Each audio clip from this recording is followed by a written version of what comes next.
Hello, and thank you for joining us. This is No Soundbites Allowed, and I am your host, Michael Voss, the political dragon here in our offices in the Bronx, New York. It is August 21st, approximately 10:30 in the morning, and we want to talk to you about something that you probably haven't heard about, but you should have. I know the attention right now has been, and for some time has been, on the 2024 election, the travails, the excitement, the changes that are still happening as we speak in the election, and who will be on the ballot and who people will pick in November. But as we have been focusing on that, there are many other stories, many other issues that are facing America as we speak that haven't gotten a lot of attention. This is one of them that I think you want to pay attention to. Now, before we go further, if this is the first time that you're seeing our channel, we want to welcome you and thank you for being part of our audience. We want you to know that every Sunday at 2:30 p.m. Eastern Standard Time, we do a live stream with you. We reach out on all the social media that the internet overlords will allow to be able to hear what you have to say about everything that's affecting us here in the United States and around the world, because we believe in the First Amendment. We believe in your right to free speech. And we hope you will join us every Sunday at 2:30 p.m. Eastern Standard Time to exercise that right. With that said, let's look at what's happening right now. A little bit earlier today, we had a message. We were contacted on social media by one of a friend and also someone who follows the channel and a veteran, and they wanted to make sure that we were aware of a recent event that happened over in San Antonio at the Lackland Air Force Base. Now, that's an important story, and it's something we weren't aware of. I don't think many people have been aware of it, that there was a shooting at the gate of an Air Force base. But with that said, there's more to the story than just that, because there's also an event at Quantico and also at the White House and 29 Palms. In fact, there's been multiple events that have been happening at U.S. bases here domestically in the United States, multiple attacks against the U.S. military, and it's been underreported for some reason. It's quite troubling. In fact, when we look into the data, we see that in each of these cases, there seems to be a connection to illegal immigration as well. And many of these individuals seem to be also connected to the Middle East, possibly to Iran. We're going to go through a little bit of that from what we do know and what we can understand, and perhaps what will be happening going forward. So let's have that conversation. Perhaps the best way to start this conversation would be at what has happened between the Trump administration and the Biden-Harris administration. There has been a significant change, and this is directly tied to illegal immigration and open borders. The fact is that under the Trump administration, even taking into account the lockdowns and the changes in the United States, we saw that there were 11 cases where a known or suspected terrorist entered the United States and were caught, apprehended by the authorities. This is coming from the U.S. Customs and Border Protection, the CBP, who are in charge of handling the illegal aliens crossing our border. And looking at this data, which goes from 2017 to 2024, year to date, this is the most recent documentation. Given that data, what we see is that 11 illegal aliens and individuals that were known or suspected terrorists entered the United States under the Trump administration.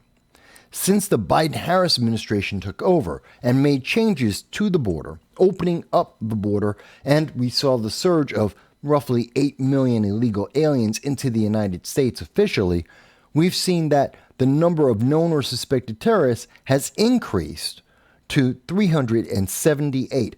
That is a 34 times increase in the number of known and or suspected terrorists entering the United States.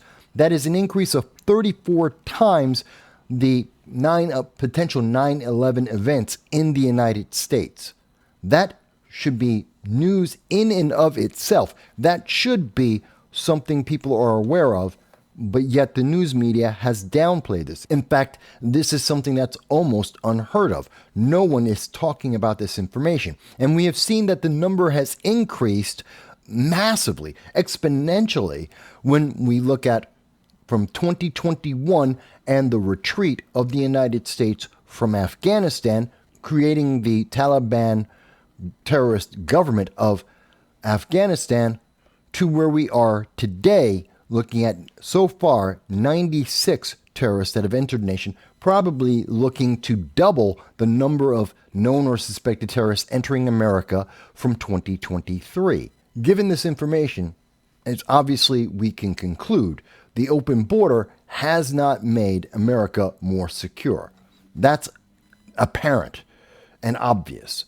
The additional problem is that with the failures in foreign policy under the Biden-Harris administration, most notably being, of course, the rout and running away of American troops in Afghanistan, the abandonment of 5,000 Americans in Afghanistan, 10,000 in the Ukraine, 16,000 in the Sudan, and 40,000 in Haiti, not to mention the fact that Russia entered into the Ukraine after being warned by the United States not to, and 34 Americans being killed by Hamas, another 22 being taken hostage by Hamas on October 7th of 2023. This has created an environment and an impression of the United States that the current government is weak, that rogue nations and rogue terrorist organizations have free range around the world. And the fact that we have now found out that Joe Biden is a zombie part-time president has only elevated that concern. One other thing that probably should be made note of is, and we also see that most of the activity is coming from the southern border. While there are cases coming from the northern border, which is important to keep in mind, that there are still illegal aliens and known or suspected terrorists entering the United States from Canada, overwhelmingly the problem is coming from the south, where these known or suspected terrorists are able to infiltrate various caravans entering the United States with thousands of other distractions, making it easier for them to come into the nation. That being said, we have a problem, and that is very clear and apparent. We have dangers to the national security, and they are not being addressed by the mainstream news media, nor the elected officials in the United States, and especially not from the executive branch of the United States. As bad as that may be, the situation gets worse. Again, we were notified by a veteran that we know that said, hey, there is a situation, a repeating series of events that are happening that are troubling. Military bases in the United States are being attacked by known and suspected terrorists and illegal aliens on a consistent basis. In fact, we see that there have been 9 attempts to breach U.S. military bases in the last 8 months, more than 1 per month. One of the first events that we became aware of once we started looking into this was in February of this year, 2024. And that was at 29 Palms, which is a base I have served at. It's in the middle of the Mojave Desert here in the United States. It's a very isolated location. It's about 3 hours away from pretty much everything else. You can go pretty much 3 hours in any direction before you would hit another large town or city. And because of that, it's very unusual to see an event kind of like what we saw here, which is that on February 16th, there was a car accident, which involved the provost marshal and a civilian vehicle. Now, on the 16th, we knew very little about this. All we knew is that the military had been chasing down a civilian, and there was a car accident which resulted in the death of a 10-year-old child, which is regrettable and terrible, but there's more to this. The question is, why? were the military chasing down a civilian vehicle. At the time, there was no information provided to the news media, and this didn't garner national attention. But there was an investigation that was put in place to find out more answers. What we eventually did find out in April was that the individual that was running away from the military police, the Marine Corps, was a Chinese national who was illegally in the United States, who was trying to enter into the base and was stopped by the guards and then tried to enter anyway and then retreated, which then led to the chase, which then led to the death of the child. So that was one of the first cases in the nation where we had an illegal alien, a Chinese national, was trying to get onto a military base by force and was stopped. That should be troubling in and of itself, and that should be news. Obviously, that is a threat against national security, and we should be aware of it. But it wasn't the only event. In April, we also saw that the San Diego Naval Base was also attacked. There was an unmarked security vehicle that crashed into a barricade. Now, that seems pretty odd. What we learned from that event on April 3rd is that a vehicle crashed into a barricade that damaged the vehicle and injured 3 people. 2 of them were civilian officers and 1 was active military, as they were trying to enter into the base with guards trying to stop them. In fact, that's what the guards did. They put up the barricade and the vehicle crashed into that, injuring each of the individuals there. Now, the 2 civilian officers, we have no idea what that means. Civilian officers is a generic term at the very least. That could be police officers, it could be an elected official, it could be fire department, it could be many different things. It's not clear who these civilian officers were or why they were trying to enter a United States base, nor why they wouldn't obey the military base guards in not entering. But again, it raises a question. Why was this happening? What is happening? What is going on at our military bases? By itself, it's a curiosity. It's not something to be overly concerned with, but we have another base, this one also in California, like 29 Palms, where we have strange events happening. Also in April, we see that there was another event, this time in Virginia, at the Joint Expeditionary Base Little Creek, Fort Story. We see that there was another vehicle which was trying to illegally enter a military base and also crashed. Again, this was a very odd situation. An individual who's trying to get onto the base without authorization tried to rush in, and again, the barricade was put up, the vehicle crashed into that, but the vehicle, which was traveling at a high rate of speed and the driver did die, the vehicle caught fire.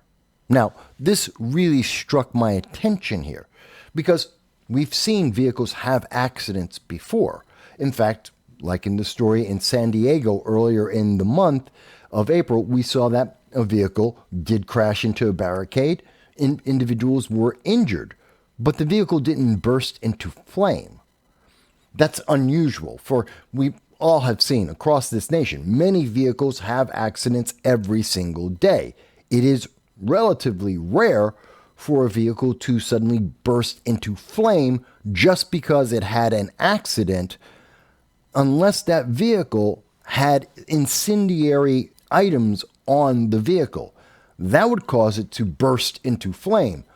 But normally, cars just don't do that. They're built to make sure they won't do that. So this is something that caught our attention as well. And again, now we have a third event, which brings us to May. And in May, we see that there was an event that did get national attention. The other 3 events had not. But this third event did get the nation's attention because it wasn't at a military base per se. It was at the White House, which does have military personnel. And a huge amount of other law enforcement as well.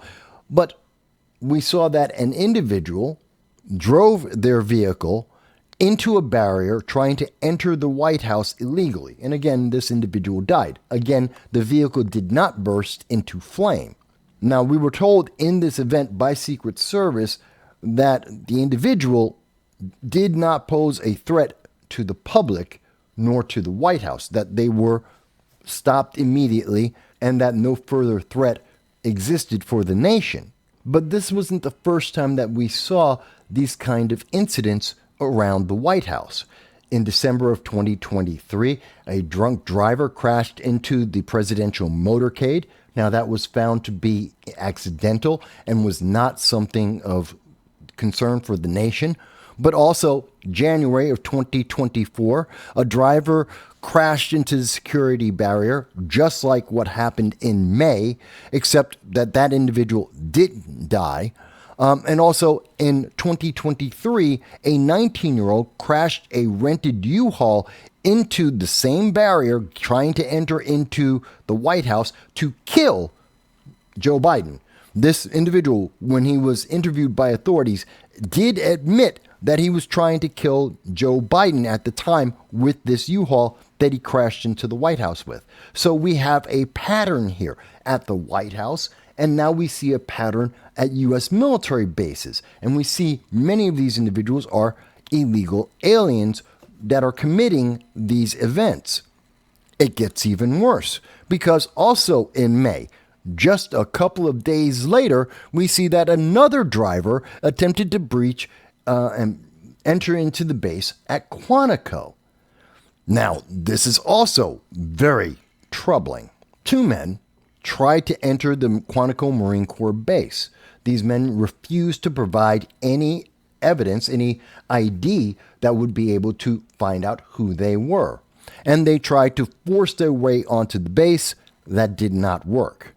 But what we found out is from multiple sources, one of the individuals in the truck was of Jordanian foreign national. He was an illegal alien from Jordan and had recently crossed the border into the United States illegally and was on the terrorist watch list. So we have a troubling pattern here.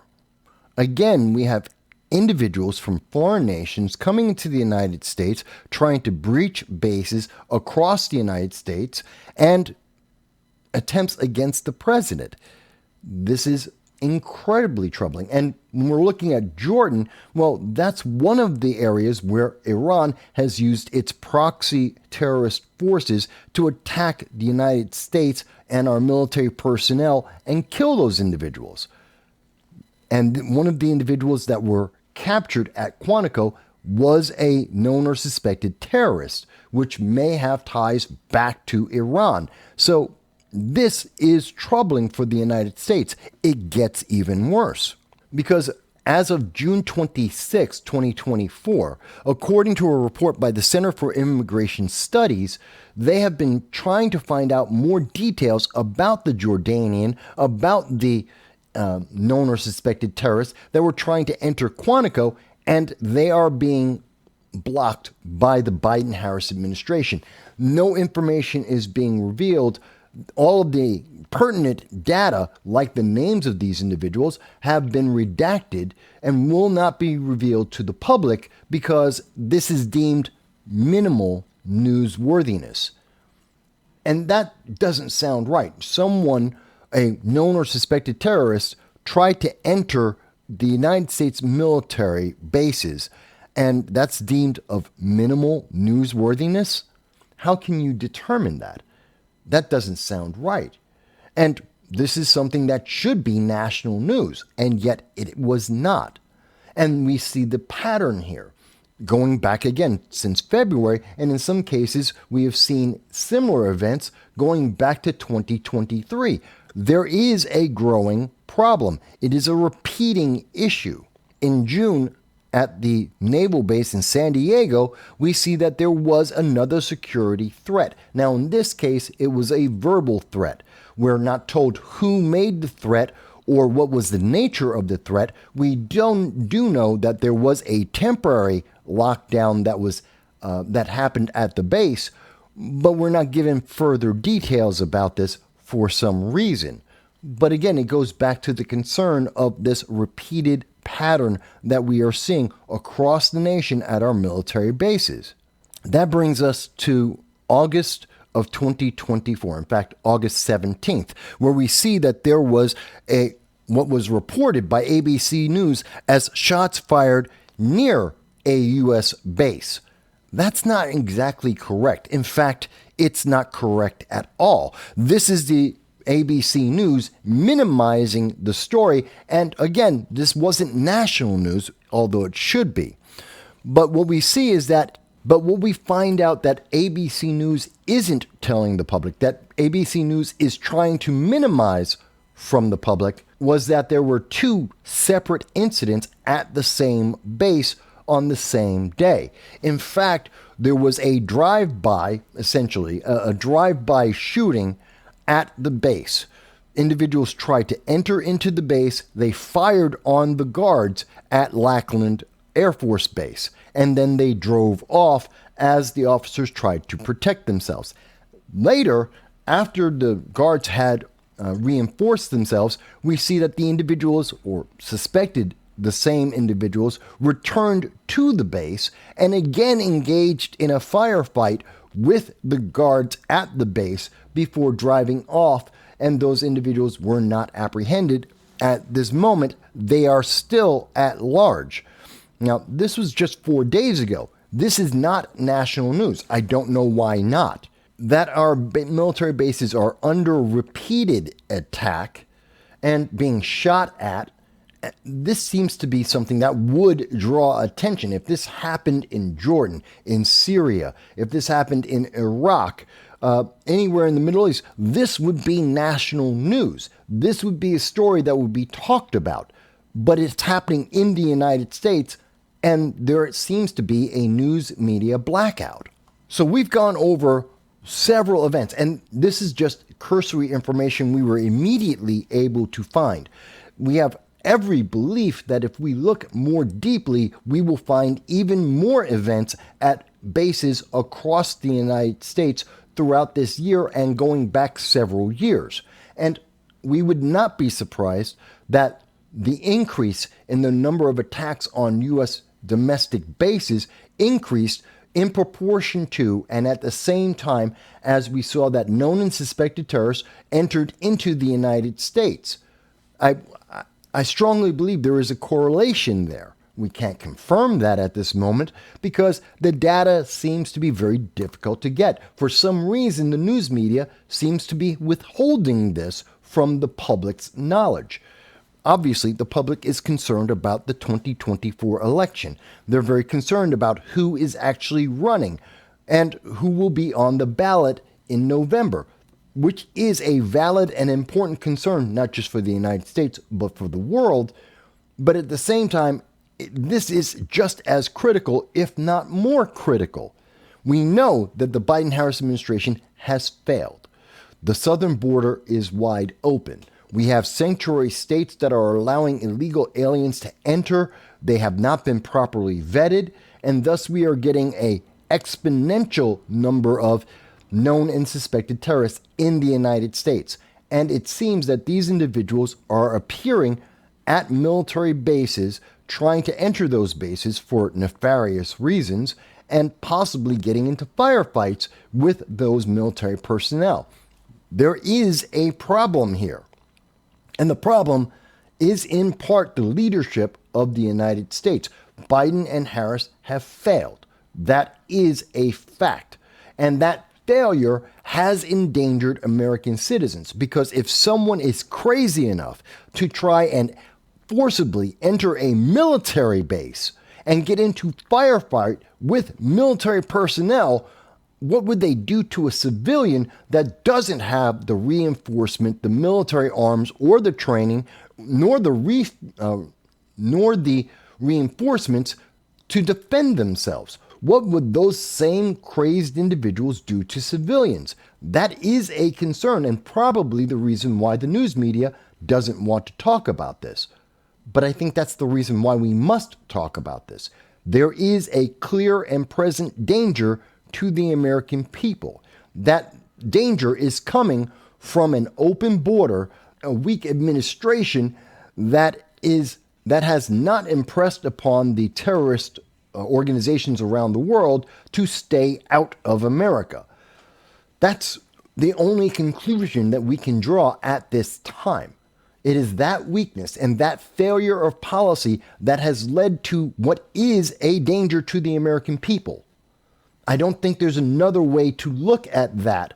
And it does need more coverage. Maybe ABC, MSNBC, CNN, the mainstream news media that have tens of thousands of employees and have hundreds of millions of dollars in revenues to be able to put to actually studying this could do more on this story than I can do by myself. But they seem unwilling to do so, possibly because of political reasons, possibly because they don't want to scare the public. I think the public would not be scared by being made aware of a possible threat, and that people should be aware, especially if you live near a military base, to be more aware so that you can notify authorities if you see something that is unusual, something that you have a question about, and to also prepare and protect your own family and property from these apparently dangerous individuals and their dubious intent. And we have to ask the question, if this has been happening exponentially because of the weak leadership from the Biden-Harris administration, would a Harris administration only make this situation worse? Joe Biden, for all of his faults, is known internationally. He has a long history with many leaders and organizations around the world. For most of his time in elected office, he was respected to some extent. Now, that may have diminished as his mental faculties diminished as well, but the experience we have seen from Kamala Harris, such as her trips in South Korea, have been abject failures each and every time.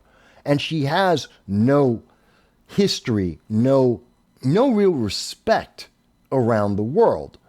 And she's not seen as a strong leader. Does that mean that we would see an even greater exponential increase of known and suspected terrorists entering the United States if there was a Harris-Walz administration? That is a concern that we should be speaking about. It is something that needs to be discussed at the debates, whether it's 1 or 3 debates that come up in September that the American people need to be aware of. We have to talk about national security and foreign policy, as they are apparently directly affecting the livelihood and safety of American citizens as we speak. And this is a subject that the mainstream media should pick up on and should address.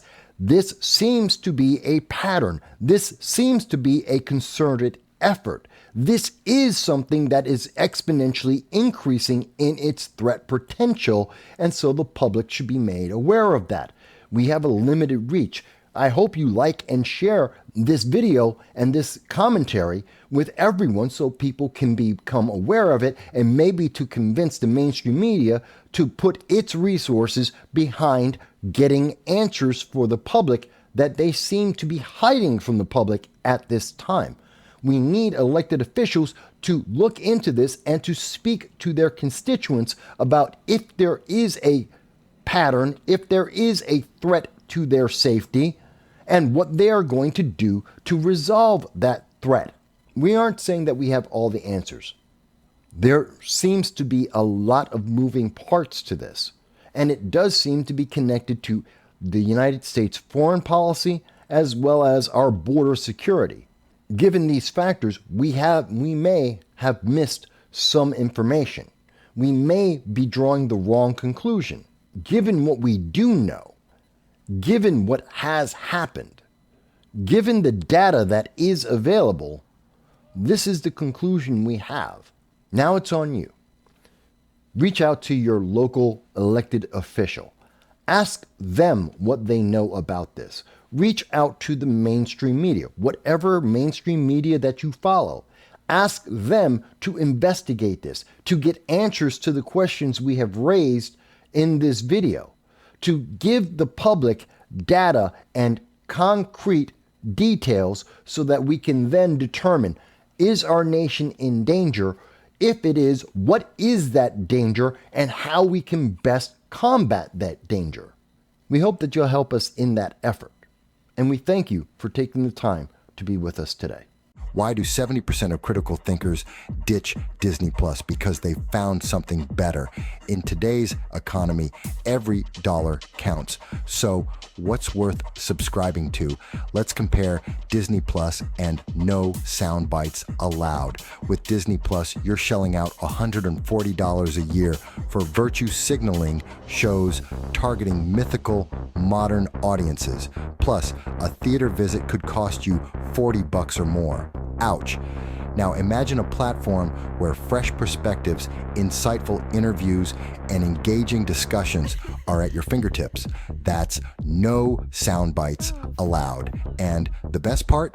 It's free with an option to support only if you choose. While Disney Plus ticks off virtue signal checkboxes, no Soundbites Allowed offers real talk and sharp analysis. Perfect for those who crave depth and clarity. Why break the bank for entertainment? Subscribe to No Soundbites Allowed and enjoy meaningful content without the hefty price tag.